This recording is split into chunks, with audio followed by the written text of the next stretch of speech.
आज भी मैं अपनी क्लास में सोती ही रही थी। बहुत दिनों से मेरे साथ यही हो रहा था। जैसे ही मेरी टीचर क्लास में आकर कुछ पढ़ाने लगती तो मुझे एकदम से नींद के झटके लगने शुरू हो जाते थे। मैं बहुत कोशिश करती कि मैं ना सोऊं, मगर मैं सो जाती थी। अब मेरी टीचर ने भी ये बात नोट करनी शुरू कर दी थी कि जो लड़की क्लास में हमेशा फर्स्ट आती रही है, अब उसका ध्यान पढ़ाई की तरफ नहीं है। एक दिन मेरी टीचर ने मुझसे पूछ ही लिया, तुम्हारे साथ क्या परेशानी है? अब तुम पढ़ाई पर ध्यान क्यों नहीं देती? टीचर के सवाल पर मेरी आंखों में आंसू आ गए। मैं बोली, टीचर, मुझे तो खुद नहीं मालूम कि मैं क्लास में क्यों सो जाती हूँ।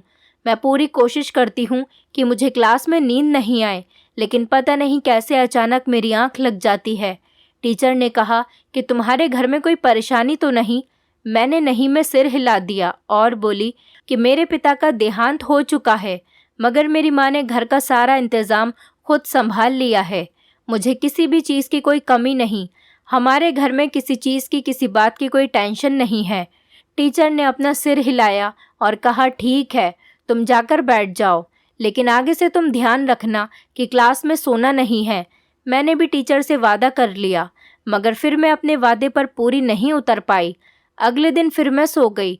अब तो मजबूर होकर मेरी टीचर से मुझे सज़ा भी मिलने लगी थी, मगर मैं क्या करती?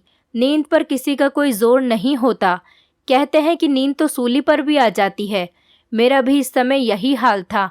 आज मैं फिर से क्लास में सो गई तो मेरी टीचर ने कहा कि कल तुम अपनी माँ को स्कूल लेकर आना। ये बात सुनकर मैं घबरा गई थी कि माँ ना जाने मेरे साथ क्या बर्ताव करेगी, लेकिन अपनी टीचर का मैसेज भी माँ को देना ज़रूरी था। मैंने माँ से कहा, माँ, कि आपको मेरी टीचर ने स्कूल बुलाया है। मेरी बात सुनते ही माँ के माथे पर शिकन पड़ गई थी। वो कहने लगी, क्या बात लक्ष्मी, तुमने स्कूल में कोई शैतानी तो नहीं की? मैंने नहीं में अपना सर हिला दिया। माँ अभी भी मुझे शक की नज़रों से देख रही थी। वो कहने लगी, फिर तुमने ऐसा क्या किया है कि मुझे स्कूल में बुलाने की नौबत आ गई? कुछ तो ज़रूर किया होगा। मैं माँ से कहने लगी कि माँ, मैं कुछ नहीं जानती। टीचर ने आपको क्यों बुलाया है? हालांकि मुझे सब कुछ मालूम था कि टीचर ने माँ को इसीलिए बुलाया है ताकि वो उन्हें बता सके कि मैं स्कूल में सोती रहती हूँ, लेकिन उस समय मैं अपनी माँ के सामने अनजान बन गई थी। माँ कहने लगी, लक्ष्मी, तुम तो जानती हो ना कि मैं लोगों के घरों में काम करती हूँ, तभी तो मैं तुम्हें एक अच्छे स्कूल में पढ़ा रही हूँ, तुम्हारी हर ज़रूरत पूरी कर रही हूँ। अब अगर मैं अपना काम छोड़कर तुम्हारे स्कूलों के चक्कर लगाने लग जाऊँ तो फिर हम कहाँ से खाएंगे? तुम अपने टीचर से कहना कि मेरी माँ बीमार है, वो स्कूल नहीं आ सकती। आपने जो कुछ भी कहना है वो मुझे ही बता दे। मैं घर जाकर अपनी माँ को सारी बात बता दूंगी और फिर तुम कल आकर मुझे सब कुछ बता देना। मैंने सिर हिला दिया। मुझे खुशी हुई थी कि माँ स्कूल नहीं जा रही। अगले दिन जब टीचर ने मुझसे पूछा कि तुम्हारी माँ स्कूल क्यों नहीं आई, तो मैंने टीचर से कह दिया कि मेरी माँ बीमार है।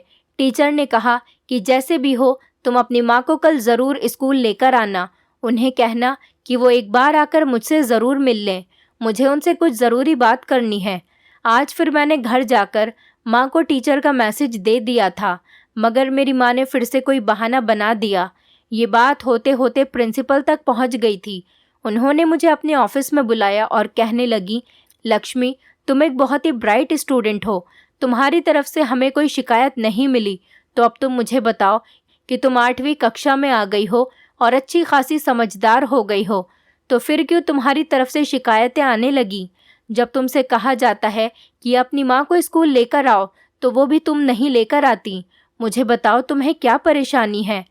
मैम, मेरे पिता का देहांत हो चुका है और मेरी माँ लोगों के घरों में जाकर काम करती है ताकि मुझे अच्छे स्कूल में पढ़ा सके और मेरी सारी ज़रूरतें पूरी कर सके।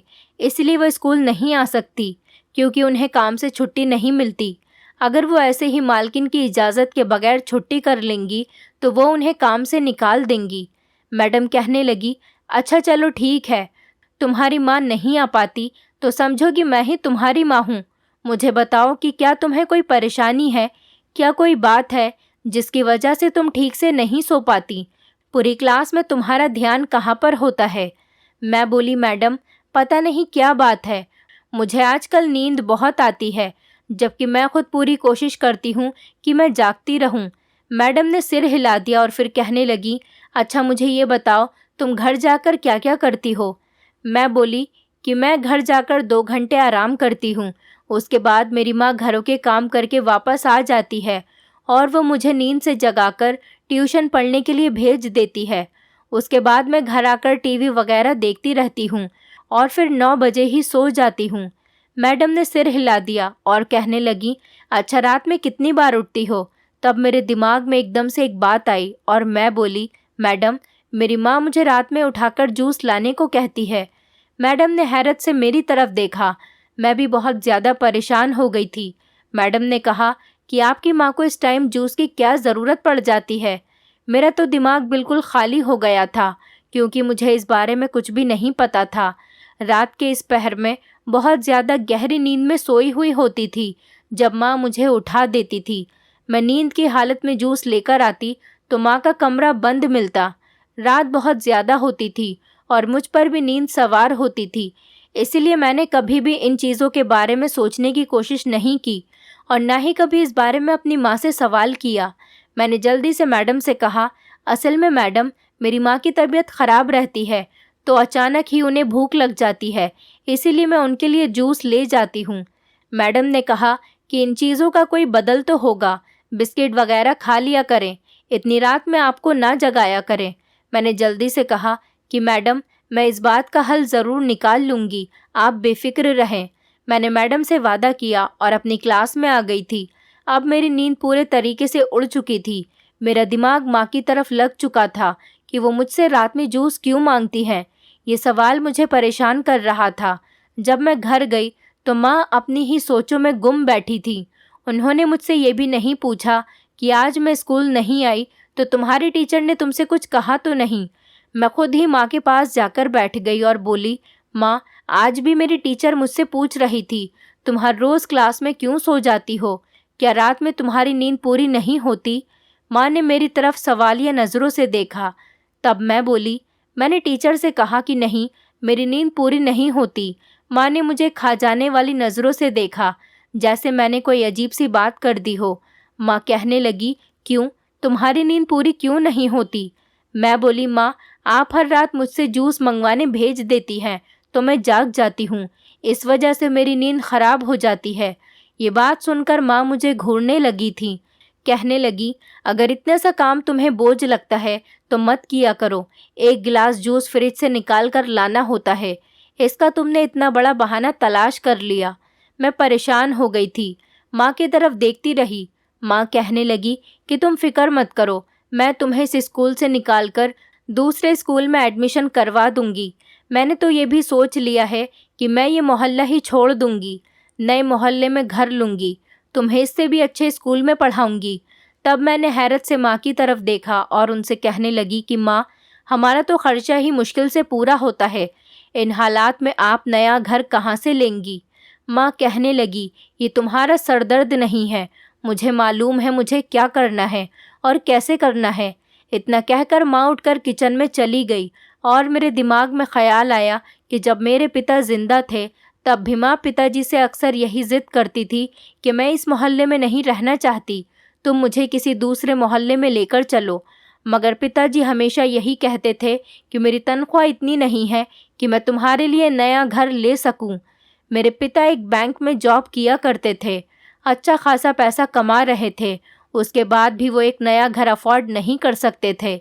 मेरी माँ तो लोगों के घरों में काम करती थी, फिर वो कैसे एक नया घर लेने की बात कर रही थी? ये बातें मेरे लिए बहुत अजीब सी थी। मेरा दिमाग बहुत तेज़ काम करने लगा था, जैसे मैं एक ही पल में बड़ी सी हो गई थी।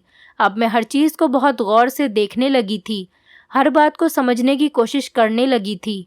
आज रात भी माँ ने मुझे नींद से उठा दिया।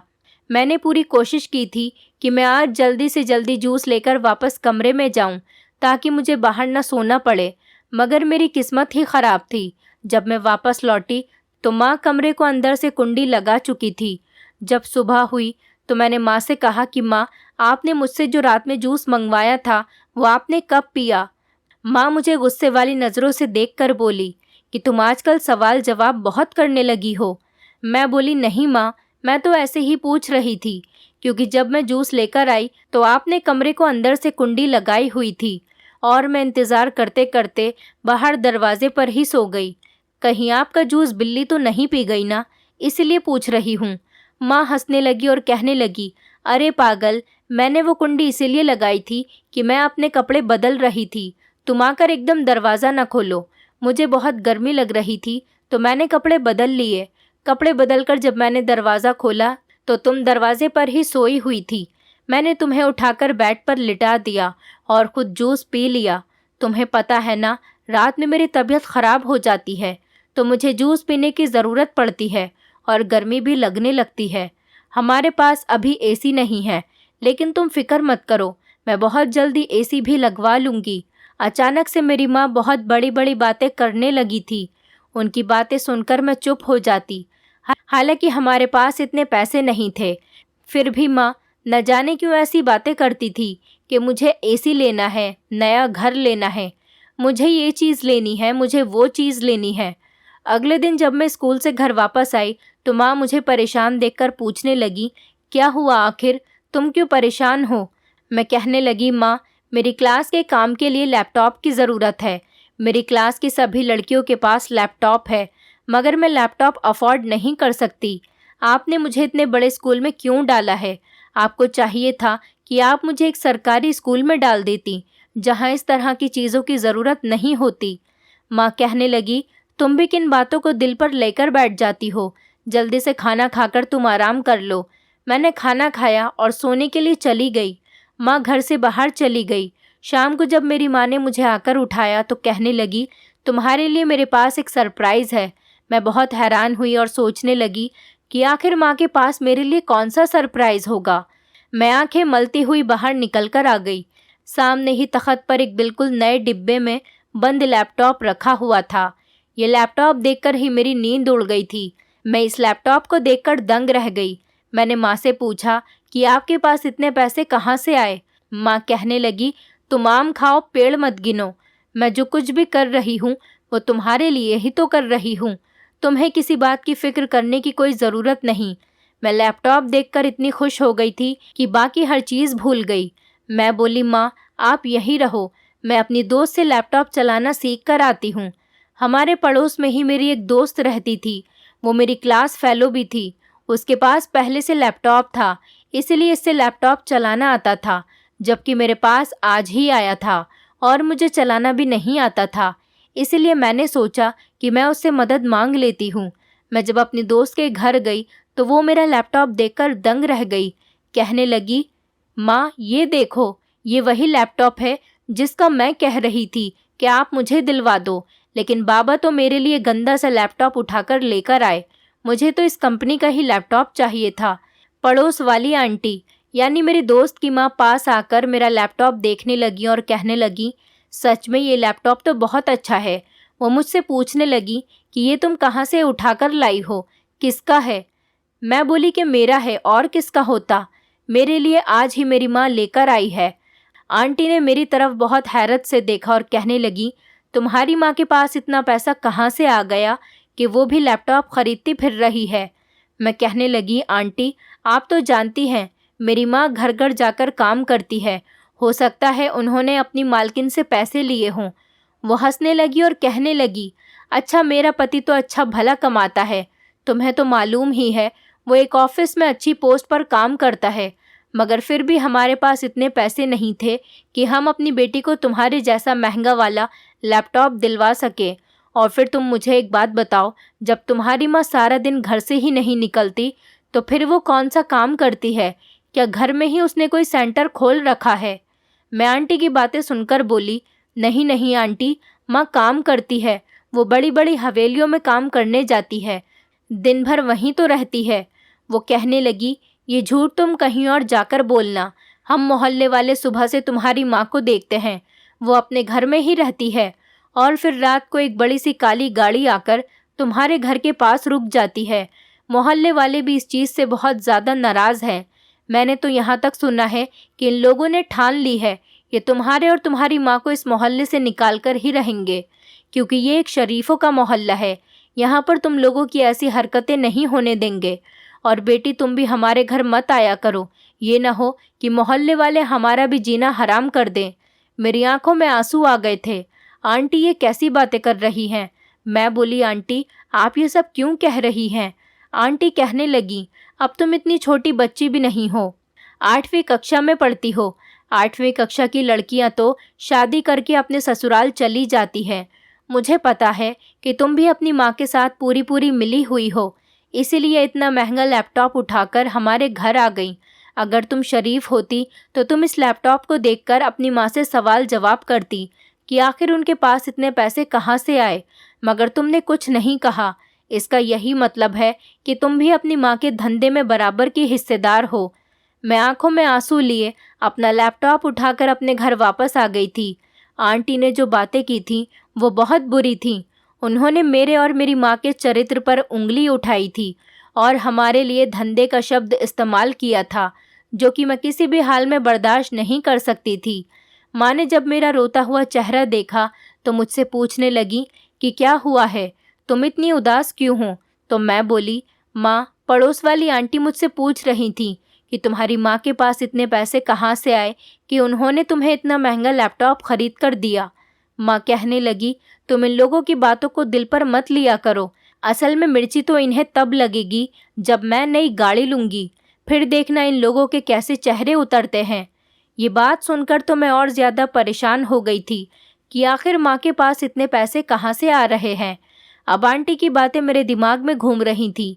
मेरा दिल बैठा जा रहा था, कहीं वो जो कह रही थी वो सच तो नहीं था। लेकिन मैं ये बात किसी भी हाल में मानने को तैयार नहीं थी कि मेरी माँ के चरित्र में कोई खराबी है। खैर मैंने भी सोच लिया था कि अब मैं दूध का दूध और पानी का पानी करके ही रहूँगी। मैं सारी सच्चाई जानकर ही रहूँगी। रात को फिर से माँ ने मुझे नींद से उठाकर जूस मांगा था। मैं जूस लाई, मगर फिर से मेरी आँख लग गई थी। आज जो राज मैं मालूम करना चाहती थी वो मैं पता नहीं कर सकी, लेकिन मैं हर हाल में सच जानना चाहती थी। इसीलिए मैंने बहाना बनाया कि माँ आज मेरी तबीयत ख़राब है, मैं स्कूल नहीं जाना चाहती। मैंने ये बहाना इसीलिए बनाया था क्योंकि मैं देखना चाहती थी कि मेरी माँ हवेलियों में काम करने जाती भी है या नहीं।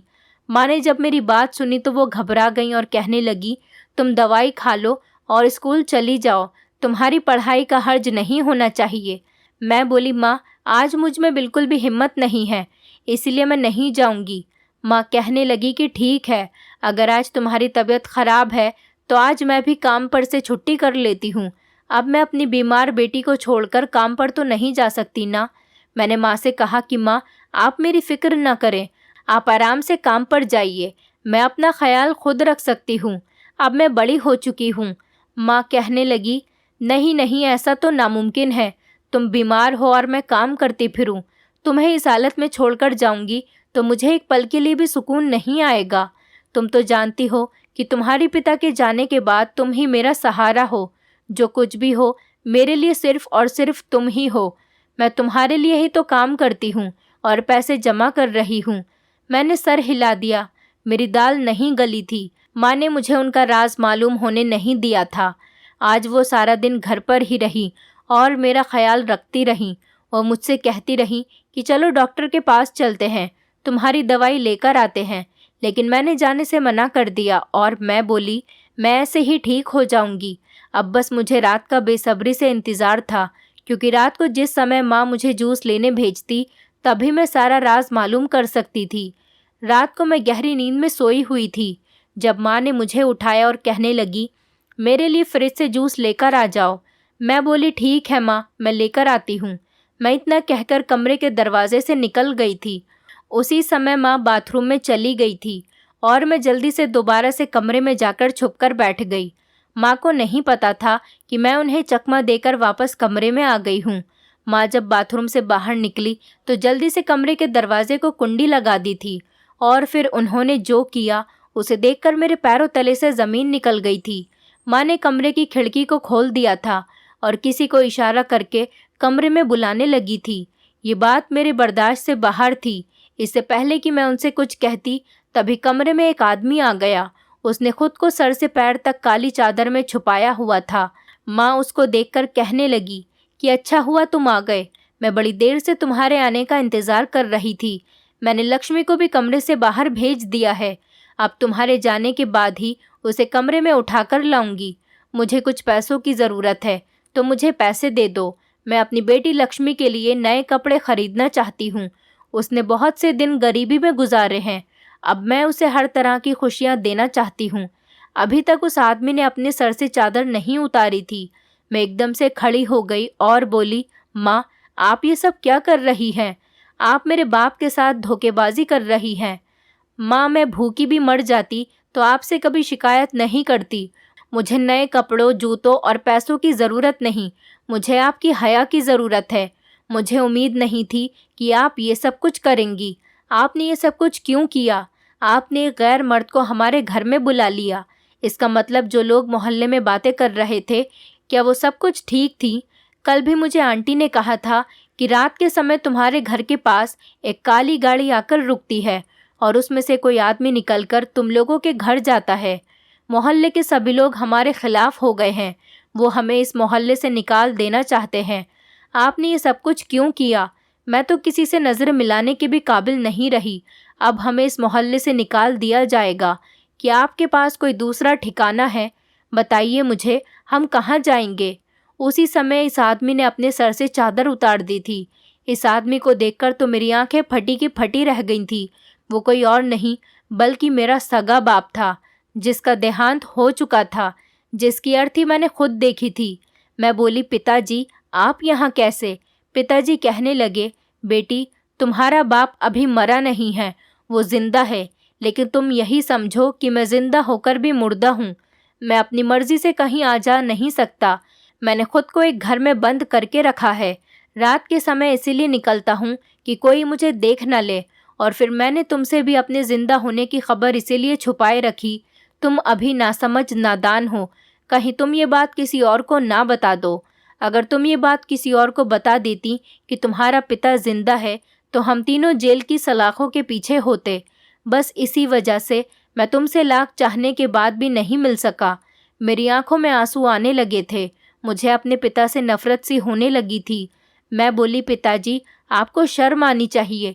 एक बेटी के सर पर उसके पिता का साया कितना ज़रूरी होता है, क्या आप भूल गए हैं? मैं हर समय आपके लिए रोती रहती थी और आपको याद करती थी।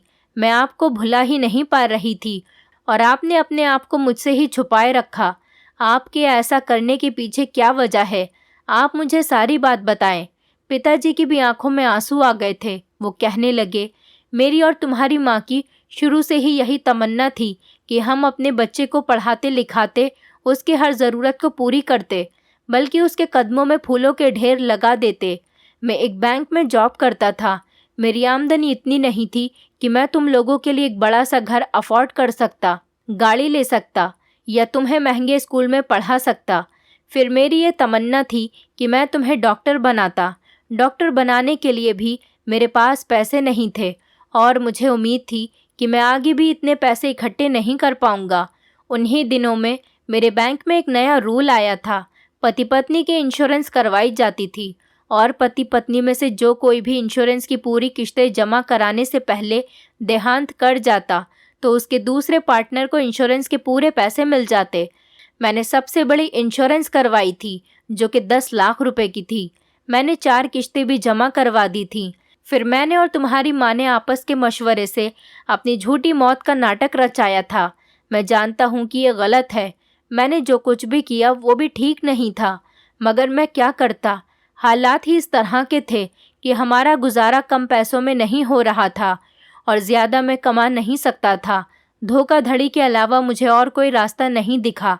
मैंने खुफिया कंपनी के साथ कांटेक्ट किया था, जो हर तरह के फ्रॉड में मशहूर थी।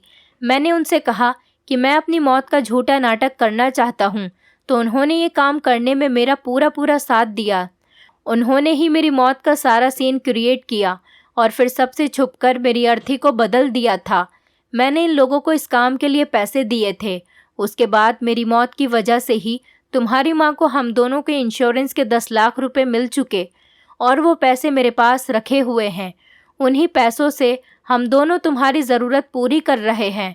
मैंने अपने पिता से कहा कि पिताजी, ये सब बहुत गलत किया, आपको ऐसा नहीं करना चाहिए था। मेरे पिता की आंखों में आंसू थे। वो कहने लगे, लक्ष्मी, ये सब करके मैं कौन सा सुकून में हूँ। मैंने तो बस तुम्हारे लिए ही किया जो भी किया। मुझे इस समय अपने माँ और पिता के चेहरे पर बहुत बेबसी नज़र आ रही थी। मेरी आंखों से भी आंसू बहने लगे। मैंने अपने पिता के हाथ चूम लिए और बोली, आप बेशक कानून की नज़रों में गलत हैं, लेकिन मेरे लिए आप मेरे हीरो हैं। आपने जो कुछ भी किया मेरा भला सोचकर ही किया। मैं कभी आपको इसके लिए इल्ज़ाम नहीं दूंगी। पिताजी खुश हो गए थे। इस मोहल्ले में मेरी और मेरी माँ की ज़िंदगी अब तंग हो गई थी, इसलिए हम नए घर में शिफ्ट हो गए जहाँ मेरे पिता पहले से ही रह रहे थे। मुझे शहर के बड़े स्कूलों में से एक स्कूल में एडमिशन मिल गया था। मैं अब फिर से दिल लगाकर पढ़ाई कर रही हूँ। मैं अपने माता पिता का डॉक्टर बनने का सपना हर हाल में पूरा करना चाहती हूँ। मैं और मेरी माँ तो एक नॉर्मल ज़िंदगी गुजार रहे हैं, लेकिन इन सब के लिए मेरे पिता ने बहुत बड़ी कुर्बानी दी। वो हर समय अपने आप को छुपा कर रखते। वो कहीं भी नहीं आ जा सकते थे। उनके पकड़े जाने का बहुत ख़तरा था।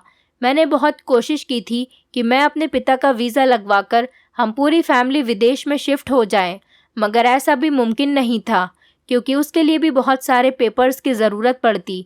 मुझे पता है कि मेरे पिता ने जो कुछ भी किया वो गलत किया। मेरे पिता कानून की नज़रों से तो बच गए, मगर वो घर में कैदी बनकर रह गए, यानी वो अपने किए की सज़ा काट रहे हैं। इसलिए मेरा आप सब लोगों से यही मशवरा है कि कभी भी इस तरह का कोई काम ना करें, क्योंकि फिर ज़िंदगी मौत से भी बदतर होकर रह जाती है। दोस्तों, उम्मीद करती हूँ आपको हमारी कहानी पसंद आई होगी। कहानी पसंद आई है तो वीडियो को लाइक करें, चैनल पर नए हैं तो चैनल को सब्सक्राइब करें और हाँ, नोटिफिकेशन बेल को ज़रूर दबाएं ताकि अगली अपडेट सबसे पहले आपको मिले।